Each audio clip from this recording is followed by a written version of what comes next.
Bisa ditenangin bayinya dulu? Kasihan kalau dia terus menangis, tegur Pram dengan santun.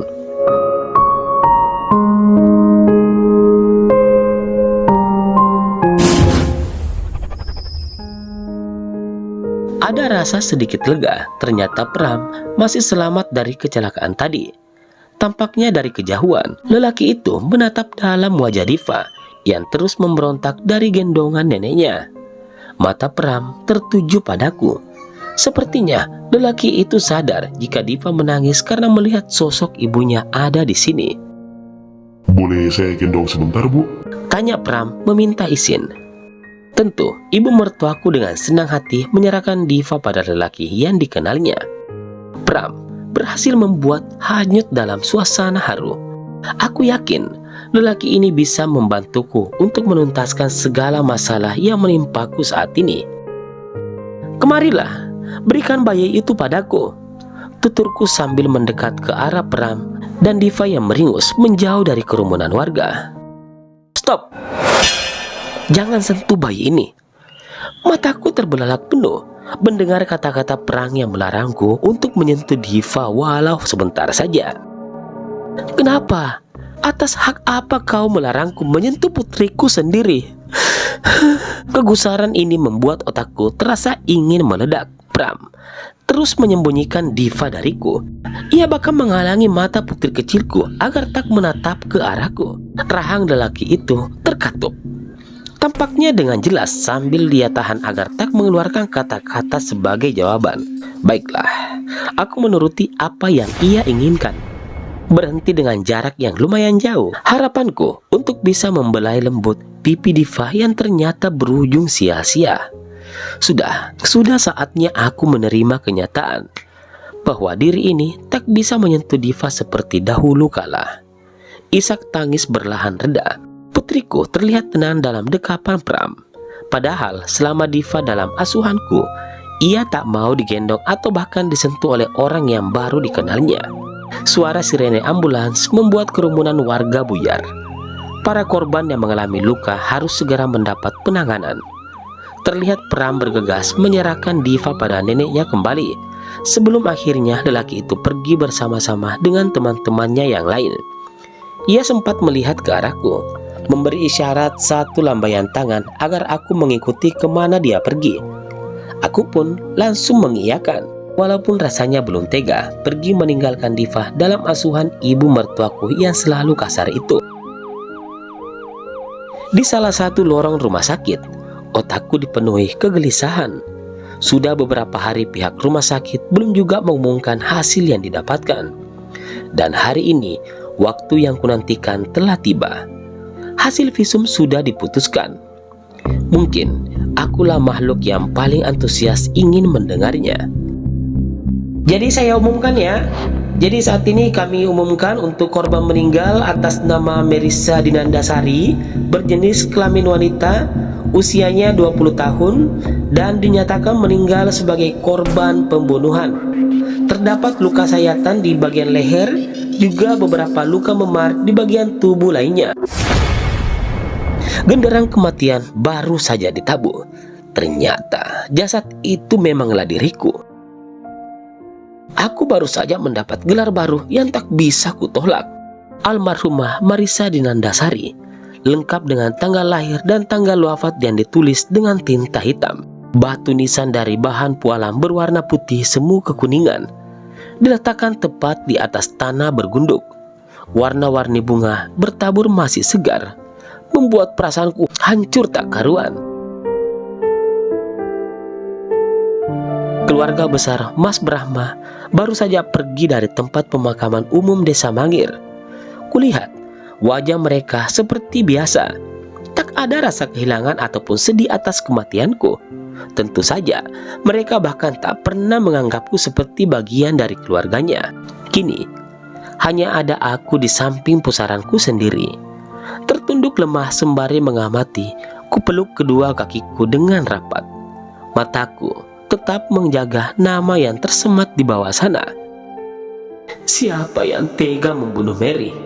Ayolah, ingat kembali pada kejadian sebelum nyawamu melayang. agar kamu tahu siapa pelaku di balik kematian tragismu ini. Menghibur diri dengan berbicara pada diri sendiri adalah hal yang menjadi kebiasaanku. Detik terus berjalan menuju menit, hingga menit-menit itu berubah menjadi 1 jam yang utuh. Aku masih duduk termangu di persemayaman. Datanglah seorang lelaki yang baru kukenali beberapa waktu lalu. Pram panggilannya, tetap dengan pakaian serba hitam. Ia berjalan ke arahku. Entah apa yang membuat dirinya datang ke tempat ini. Aku tak sepenuhnya ingin tahu. Selanjutnya, Pram duduk bersila berseberangan denganku. Sesekali ia menelisik ke sana kemari, memastikan tak ada orang lain selain dirinya.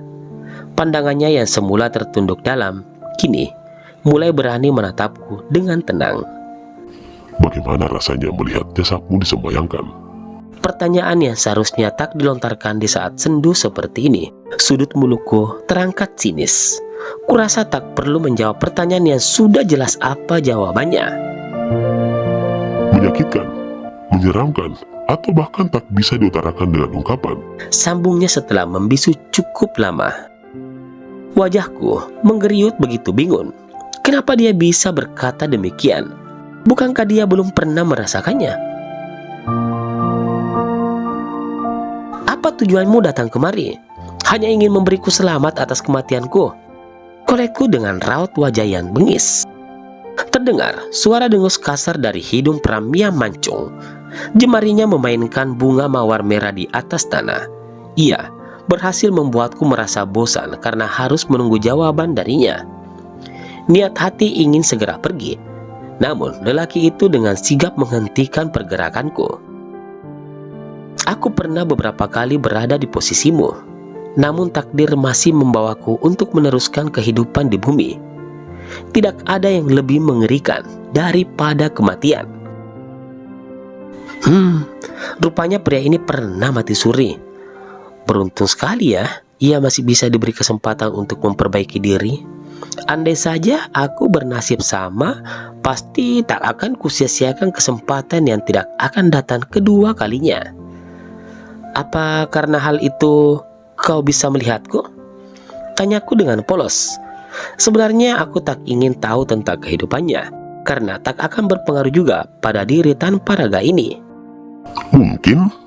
Jawabnya singkat, memunculkan teka-tekian rumit hingga aku kesulitan mencerna ucapannya. Karena terjebak dalam kesunyian panjang, Pram terus menundukkan kepalanya dengan mata terpejam. Kuamati bibir merah yang terus berkomat-kamit.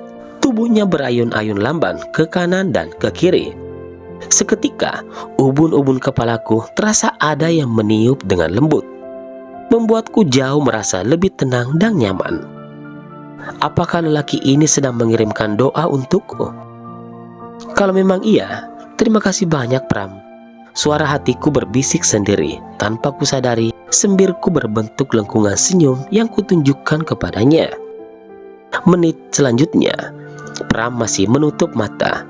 Kedua tangan kini menghadap ke atas. Aku pun bergerak mengikuti apa yang ia lakukan. Amin, lirik Pram dengan volume suara rendah. Kemudian mengusapkan kedua telapak tangan pada wajahnya yang memancarkan cahaya berseri. Aku merasa mengikuti gerakannya. Tak lupa kuucapkan kalimat yang sama. Apa kau baru saja mengirimkan doa untukku? Tanyaku langsung pada intinya. Ia menganggukkan kepala dengan pelan.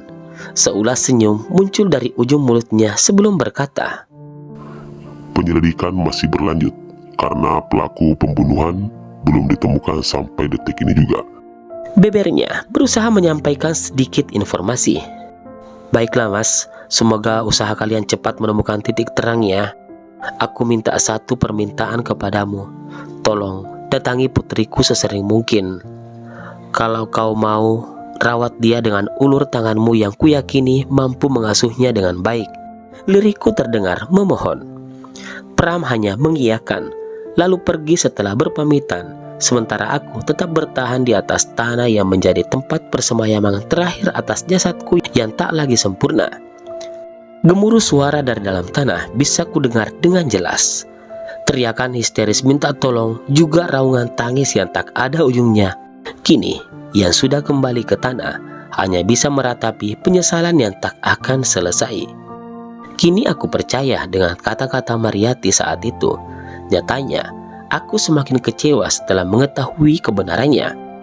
Apa aku perlu kembali ke hutan itu? Mariati mungkin satu-satunya makhluk yang bisa membuatku tenang. Tapi bagaimana dengan Diva? Banyak tanya yang memenuhi otak ini. Ternyata kematian bukanlah satu-satunya jalan untuk mengakhiri semua permasalahan. Lantas, mengapa banyak manusia yang memilih mengakhiri hidupnya, sementara takdir kematian belum tentu saatnya terjadi pada mereka?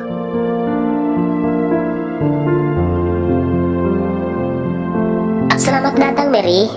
Akhirnya kita bertemu kembali ya. Suara bariton menggema, membuatku tertegun karena tak menyangka bisa bertemu dengan sosok yang berpengaruh besar dalam kehidupanku dulu. Lelaki dengan perawakan ramping berjalan mendekatiku, mengenakan kain serba putih yang berubah wajahnya tampak lebih muda. Tak ada lagi kumis tipis yang dibanggakan seperti dulu. Ia terlihat bugar berbanding jauh dengan kondisinya dulu yang sempat sakit-sakitan. Mus, begitulah aku memanggil lelaki yang usianya sebaya denganku.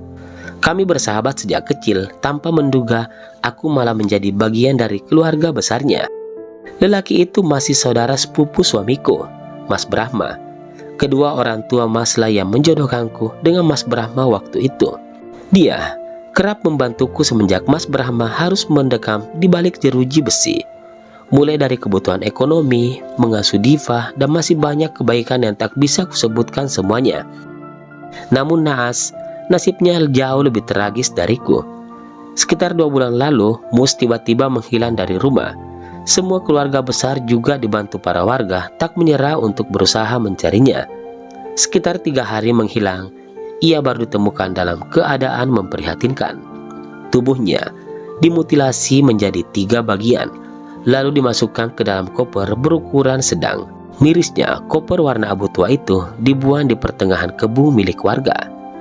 Tragedi itu sempat menggemparkan warga Mangir dan sekitarnya. Selama seminggu lebih tak berhenti-hentinya aku menangis waktu itu. Begitu kehilangan sosok Mus yang tak lain ia menjadi pahlawan dalam kehidupanku. Hingga banyak orang yang melontarkan tuduhan bahwa aku dan Mus menjalin cinta terlarang yang dirahasiakan karena sikapku yang hanyut dalam kepedihan kala itu. Sampai detik ini, aku belum tahu persis siapa pelaku yang sebenarnya, karena pihak kepolisian masih menemukan beberapa tersangka yang diduga membantu aksi keji saat melenyapkan nyawa Mus. Para tersangka mengaku semua itu dilakukan atas dasar kecemburuan semata, mengingat pada masa saat itu Mus memang berencana akan meminang salah satu kemban desa sebelah. Ada laki-laki yang tak terima mendengar niat mulia Mus itu. Pelaku utama diduga salah satu dari mereka yang menaruh dendam pada Mus.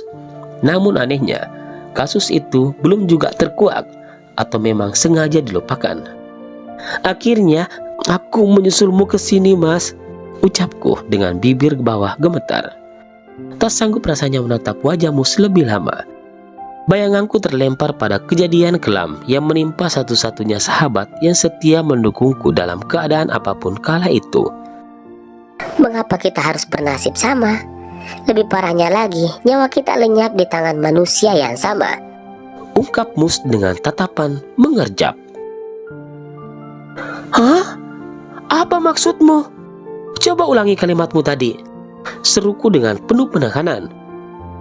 Kalau aku tak salah mengartikan, pelaku yang sudah menghabisiku dengan pelaku yang telah melenyapkan Mus adalah satu orang yang sama. Wajah Mus seketika berubah menjadi kosong. Tak lagi ada yang menghiasi wajahnya yang manis. Senyum itu tergelincir bebas, berangsur lenyap terpendang duka nestapa yang curam. Lelaki itu memalingkan wajah dariku. Tak sadar, lisannya baru saja membongkar sebuah rahasia besar. Mus menjatuhkan tubuhnya tepat di pusara yang tertulis namaku di sana. Kedua tangannya berlahan meremas bunga mawar merah yang mulai layu. Tampak jelas ia tengah menahan gemuruh dalam dada. Apalah daya, kami hanya bisa menahan rasa sakit tanpa bisa mengutarakan lewat cairan bening yang keluar dari kedua netra ini. Maafkan aku, Mary. Karena keegoisanku, kehidupanmu dulu sangat menderita. Aku sangat menyesal karena tak berkata jujur. Mataku semakin menyipit. Apa yang ingin disampaikan Mus padaku? Hingga membuatku seringkih ini. Padahal Mus yang ku kenal dulu adalah sosok yang paling tegar dan pantang menyerah. Kau tahu sendiri, aku tak suka pembicaraan yang berbelat-belit. Langsung saja pada intinya, apa yang selama ini kamu rahasiakan padaku? Desakku pada lelaki yang masih membenamkan wajahnya ke tanah. Dia tak langsung memenuhi permintaanku. Ia terus memukuli kepalanya sendiri, bak menghukum diri atas kesalahan yang disesalinya. Cukup Mus, kau tak perlu menyakiti dirimu seperti ini. Segera kurai kedua tangannya dengan cekatan. Untuk pertama kalinya, aku menggenggam tangan lelaki yang selalu memperlakukanku layaknya adik kandung sendiri. Sebenarnya bukan Mas Brahma yang sengaja menabrak Mariati waktu itu. Tapi tak ada yang percaya dengan ucapan Mas Brahma bahwa dia tidak melakukannya. Ada seseorang yang memaksa Mas Brahma agar mengakui semuanya. Dan aku juga bungkam karena seseorang itu terus mengancamku. Mus kembali menggali kebenaran yang sudah terkubur dalam-dalam. Sekujur tubuhku terasa dingin, otot-otot berlahan menegang. Aku merasa telah gagal menjadi seorang istri bagi Mas Brahma. Bagaimana kepercayaanku bisa tercuci oleh omongan tetangga yang menuduh suamiku sebagai tersangka? Ingin rasanya mengulang kejadian masa itu, di mana suamiku dihakimi di depan meja hijau, hingga ketukan palu berubah menjadi nasibnya yang harus mendekam di penjara. Dan baru saja kupingku mendengar pengakuan secara gamblang bahwa Mas Brahma tak sepenuhnya bersalah atas kasus yang menyeret namanya. Mus, aku mengenalmu sejak lama. Bahkan kau sudah kuanggap seperti kakak kandungku sendiri. Tapi kenapa kau tega mengkhianatiku dengan sikap santunmu selama ini? Ternyata... Sudahlah. Mulutku masih bergetar. Tak kuasa meneruskan kata-kata yang menorehkan banyak luka. Mau marah pun tak ada gunanya. Aku tak boleh menuruti kemarahan ini. Aku yakin ada alasan tersendiri yang memaksa Mas Mus untuk merahasiakan semuanya. Baiklah, kita lupakan perkara itu. Beritahu kepadaku siapa dalang di balik penyelapan beruntung ini. Mataku menatap nyalang ke arah Mus di bawah sana. Ia baru berani mengangkat kepala lalu membalas tatapanku dengan ragu. Rona cerah di wajahnya seakan memudar diterpa kegudahan. Cepat katakan. Ketusku sekali lagi terdengar kasar karena kegusaranku yang belum usai. Dia seorang laki-laki yang sangat dekat dengan kita. Sampai saat ini aku belum percaya bahwa dia adalah pelaku sesungguhnya. Dia terlalu polos untuk melakukan kekejaman ini. Bahkan tak ada tanda-tanda yang membuktikan bahwa dia adalah psikopat dan ulung. Hah? Lagi-lagi telingaku harus dicekoki dengan pemaparan rumpang. Kenapa si Mus suka sekali membawa anganku berputar dan harus menebak secara mandiri? Apa susahnya sih langsung menyebutkan nama? Sambarku makin emosi. Kalaupun kamu tahu sekarang, tak akan mengubah takdir yang sudah terlalui, bukan? Sial, dia benar-benar menguji kesabaranku. Gegas kurai kerah baju putih yang ia kenakan. Kuangkat sebisa mungkin. Namun, dia hanya pasrah dengan apa yang sudah kuperbuat. Tak ada serangan balik untuk membela dirinya. Dia itu masih satu rumah dengan Kuneng. Jawab Mus kelagapan. Sontak tanganku melepas cengkeraman untuknya. Ternyata pelakunya adalah anggota keluarga Mus sendiri. Sungguh, aku tak habis pikiran akan hal ini. Bersambung. Tat, tat, tat, tat.